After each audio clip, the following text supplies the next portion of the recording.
2017 का टाइम आया जिसमें कि मुझे एक पैरालिटिक अटैक आया, स्ट्रोक आया, जिसकी वजह से मुझे एलवी फंक्शन डिसऑर्डर हो गया। मेरा आधा हार्ट काम कर रहा था, मेरी हार्ट बीट 14 और 15 रह गई थी और मैं सामने मॉनिटर पर देख रहा था और मुझे ऐसा लग रहा था कि कोई मेरी ज़िंदगी मुझसे छीन रहा है। ऑर्गन ट्रांसप्लांट कोई छोटी मोटी चीज़ नहीं है, तो मुझे लगभग 19 दिन में हार्ट मिल गया ऑर्गन के थ्रू।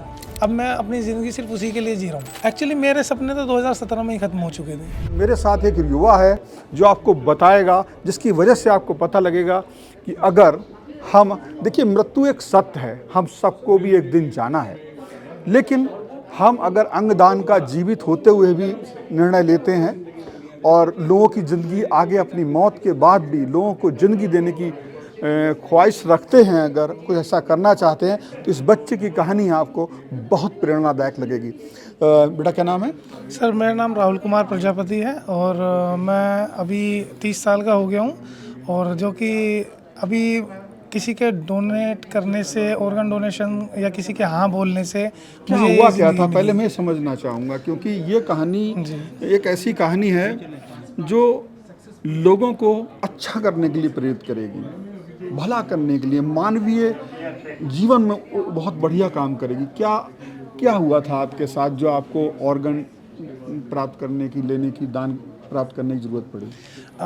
2012 में मैं अपने बोर्ड एग्ज़ाम दे रहा था। उस टाइम पे एग्ज़ाम के टाइम पे मुझे एक फ़ीवर आया और फ़ीवर आने के बाद मैं घर आया। घर आने के बाद मुझे पता चला ये तो नॉर्मल फ़ीवर है, ऐसे ही है। और नॉर्मल जैसे हम लोग आजकल क्लिनिक पे, नॉर्मल क्लिनिक्स होते हैं, उनसे दवाई ले लेते हैं कि फ़ीवर है तो ऐसे ही चला जाएगा। तो किसी तरह मैंने उससे दवाई लेके अपने बाकी के 3 एग्ज़ाम्स दिए और जब बीमारी इतने 3 एग्ज़ाम से मेरी बीमारी इतनी बढ़ गई कि खांसी और जुकाम, और मुझसे अपने खुद के 5 कदम नहीं चले जा, मतलब ये 15 दिन के अंदर मेरे साथ हो गया।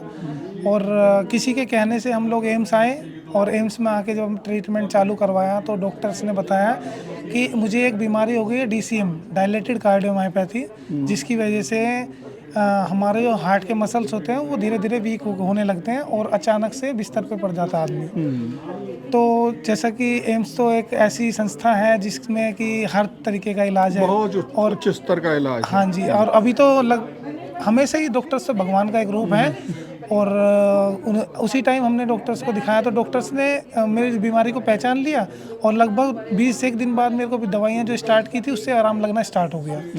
तो मेरे डॉक्टर हैं डॉक्टर संदीप सेठ, उन्होंने बोला कि मैं आपको दवाइयों से ठीक कर दूंगा। तो दवाइयों से ठीक करने के लिए दवाइयाँ खाता रहा और अपनी ग्रेजुएशन कंप्लीट की, होटल मैनेजमेंट कंप्लीट किया। और 2017 का टाइम आया जिसमें कि मुझे एक पैरालिटिक अटैक आया, स्ट्रोक आया, जिसकी वजह से मुझे एलवी फंक्शन डिसऑर्डर हो गया। उसमें कि मतलब मेरा आधा हार्ट काम कर रहा था, मेरी हार्ट बीट 14 और 15 रह गई थी और मैं सामने मॉनिटर पर देख रहा था और मुझे ऐसा लग रहा था कि कोई मेरी ज़िंदगी मुझसे छीन रहा है। और किसी तरह डॉक्टर्स ने अपना पूरा जितनी पढ़ाई की है वो सारा कुछ लगाया मेरे ऊपर, सारी मशीनें इस्तेमाल की गई। तो किसी 1 सेकंड के झटके से मुझे एक सांस मिली, पर लेकिन डॉक्टर्स ने ये बता दिया था कि आप इस स्थिति में जिंदा नहीं रह पाओगे। इस हार्ट के साथ जिंदा हाँ, जिंदा नहीं रह पाओगे, इस तो दिल के साथ जी, तो आपको जो ज़रूरत है एक नए हार्ट की है, आपका हार्ट ट्रांसप्लांट करना पड़ेगा। जो कि मतलब ट्रांसप्लांट तो सुना था कि ऑर्गन ट्रांसप्लांट होता है, वो थोड़ा ही सुना था फिल्मों में और ऐसे सुनता है, तो अपने ऊपर बात नहीं आती है किसी के, तो वो कहानी ये सुनता है, उसे लगता है ये सब बातें हैं, लेकिन आपके ऊपर भी थी। हाँ, तो मुझे पता चला जब, तो मेरी फैमिली से बात हो रही थी बैक एंड में, मैं तो अनकॉन्शियस था। तो अनकॉन्शियस होने की वजह से मुझे तो बाद में पता चला कि मेरा ट्रांसप्लांट होना है। डॉक्टर्स ने ये बता दिया था कि सबसे पूछने के बाद आपसे लास्ट में पूछा जाएगा। जब आपको ये पता लगा, मतलब हमारा छोटा सा ऑपरेशन अगर हो जाता है कुछ ऐसा, तो हम ऑपरेशन रूम में जाते हैं तो एक अजीब सा डर भय होता है, लेकिन जब आपको ये पता लगा होगा कि मेरा हार्ट ट्रांसप्लांट होगा, मतलब हार्ट लाना भी होगा, कहीं से मिलेगा तभी तो होगा, तो कैसे मिलेगा, तो वो क्षण क्या रहे होंगे आपके लिए? मेरे लिए हमेशा मैं एक अलग ही दुनिया में चला गया था। उस टाइम पे मुझे ऐसा लगने लगा था ये मेरे साथ क्या हो रहा है। मतलब उस टाइम तो ऐसा भी लगता था कि भगवान ने मेरे साथ क्यों किया, क्योंकि मैं तो स्पोर्ट्स में बचपन से हूँ। तो जब डॉक्टर्स ने मुझे एडवाइस किया कि कुछ नहीं होगा, हम बचा लेंगे आपको, और वो एक संस्था है उसमें एम्स के अंदर, इन्होंने ये और वो, हाँ जी, ऑर्गन रिट्रीवल बैंकिंग ऑर्गेनाइजेशन, इनकी टीम एक अलग बैकएंड में काम कर रही थी। मुझे तो बाद में ही पता चला मेरे परिवार को कैसे ये गाइड कर रहे हैं और कैसे क्या करना है। तो उन्होंने बताया कि ऑर्गन ट्रांसप्लांट कोई छोटी मोटी चीज़ नहीं है, जिसमें उस टाइम तो अवेयरनेस भी इतनी नहीं थी। तो ये कब हुआ था ऑपरेशन? मेरा 2018 में हुआ और दिसंबर में मुझे 2017 में मुझे पैरालिटिक अटैक आया और टचवुड। तो और फिर आपको ये पता कैसे लगा कि अब आपको हार्ट ऐसा दिल मिल गया है जो आपको लगा दिया जाएगा? ऐसे कौन लोग हैं, कुछ पता लग पाया? अच्छा, डॉक्टर्स ने मुझे ये बता दिया था कि आपको 6 महीने, 1 साल, 2 साल, 3 साल इतना समय लग सकता है हार्ट मिलने में, क्योंकि हार्ट इजीली नहीं मिलता है। तो टचवुड भगवान की दुआ रही, या फिर भगवान ने कुछ अच्छा सोच रखा था, या किसी से कुछ ऐसा पुण्य करवाना था कि वो चीज़ मुझे मिले। तो मुझे लगभग 19 दिन में हार्ट मिल गया ऑर्बो के थ्रू। और 19 दिन में जब हार्ट मिला, मेरे पास फ़ोन आया, मैं घर पे था उस टाइम पे, और मैं एक्चुअली होटल लाइन से था, खुद ही खाना बनाता था। मैं अपने लिए दाल में तड़का लगा रहा था उस टाइम, जिस टाइम मेरे पास फ़ोन आया।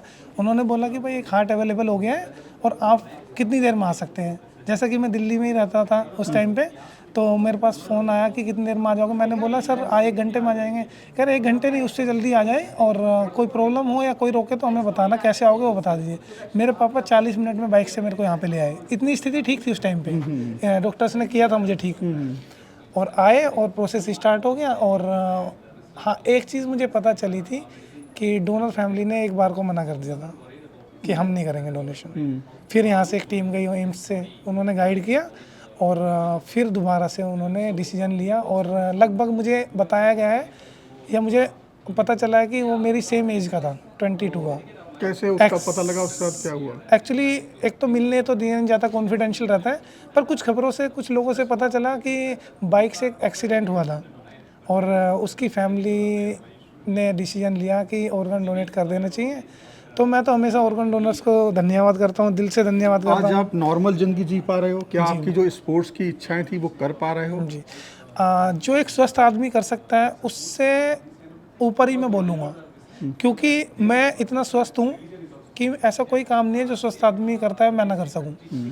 और ब्रीदिंग, सांस को ले लो, सांस में कभी कोई दिक्कत नहीं। खेलते हो अभी? खेलता हूँ, बैडमिंटन खेलता हूँ, 2-2 घंटे खेलते हैं। इंदिरा गांधी स्टेडियम में बैडमिंटन खेलता हूँ, और इंटरनेशनल लेवल पे, नेशनल लेवल पे खेलता हूँ। मैं ऑस्ट्रेलिया में 2023 में ब्रॉन्ज मेडल लेके आया था। फिर उसके बाद 2024 में थाईलैंड से लेके आया था। खेलों में इस तरह अच्छा, हमारे गेम्स के बारे में भी अभी कम अवेयरनेस है। तो इंडिया में तो नेशनल ट्रांसप्लांट गेम्स होते हैं, जो जिसमें सिर्फ ट्रांसप्लांट हुए या अंग ऑर्गन डोनेशन करने वाले, उनकी फैमिली, उनसे जो बचे हुए लोग हैं, जी, उनको जीवन मिला है जी, उनके लिए एक गेम होते हैं। उस गेम में आप ऑस्ट्रेलिया में, थाईलैंड में, और अभी मैं 15 तारीख को जर्मनी भी जा रहा हूँ अपने देश को रिप्रेजेंट करने के लिए। और डेफिनेटली मैं मेडल लेके आऊँगा, क्योंकि मेरे अंदर एक ऐसी थॉट है कि मैं तो कभी कभी जब आप सोचते होगे उस बच्चे के बारे में जिसका आपका दिल लगा है, तो कभी कभी तो बड़ा भावनात्मक हो जाते होगे। अभी जब आप किसी से बात कर रहे थे तो मेरी आंखों में ऑटोमेटिकली आंसू आ गए। एक्चुअली मैं आपको बताऊं कि मैंने अपने आप में लगभग उससे मिला भी नहीं, उसे देखा भी नहीं, लेकिन वो आपके अंदर है और आपको जीवन दे गया। एक्चुअली मेरे सपने तो 2017 में ही खत्म हो चुके थे। मैं तो जो चीज़ें मुझे नहीं पता है कि उसके क्या सपने रहे होंगे, वो सारी चीज़ें मैं करूँगा जो उसके सपने रहे होंगे, या अंदाजे से युवा था और आप भी युवा। हाँ, और मैं वो सारे काम करूँगा, और डेफिनेटली अब मैं अपनी ज़िंदगी सिर्फ उसी के लिए जी रहा हूँ। बिल्कुल। तो ये वो लोग हैं, देखिए ये कैसा संबंध बन जाता है। अब ये एक अजीब सा भावनात्मक संबंध है। ये बच्चा जानता है कि इसके सीने में जो दिल धड़क रहा है वो बताया तो नहीं जाता है, कहीं से पता लगे कि युवा का है, और ये सोचता है कि मैं अपने सपने तो पूरा कर रहा हूँ, उसके सपने भी पूरा करूँगा। उस बच्चे ने ना सिर्फ इसको बल्कि कई औरों को, जैसे मैंने अभी बात की है, जो स्पोर्ट्स मतलब खिलाड़ी थे बहुत बड़े, डॉक्टरों ने इनके परिवार को बताया कि 5 लोगों को ज़िंदगी दी, ऐसी ज़िंदगी दी जा सकती है। तो मुझे लगता है कि इस मुहिम से हम सबको जुड़ना चाहिए, क्योंकि मौत एक सच है, हमें भी आएगी, लेकिन अगर हम उसके बाद किसी को ज़िंदगियां दे जाएं तो ये हमारी जीत होगी। फिलहाल इस वीडियो में इतना ही। बहुत बहुत धन्यवाद। Subscribe to One India and never miss an update. Download the One India app now.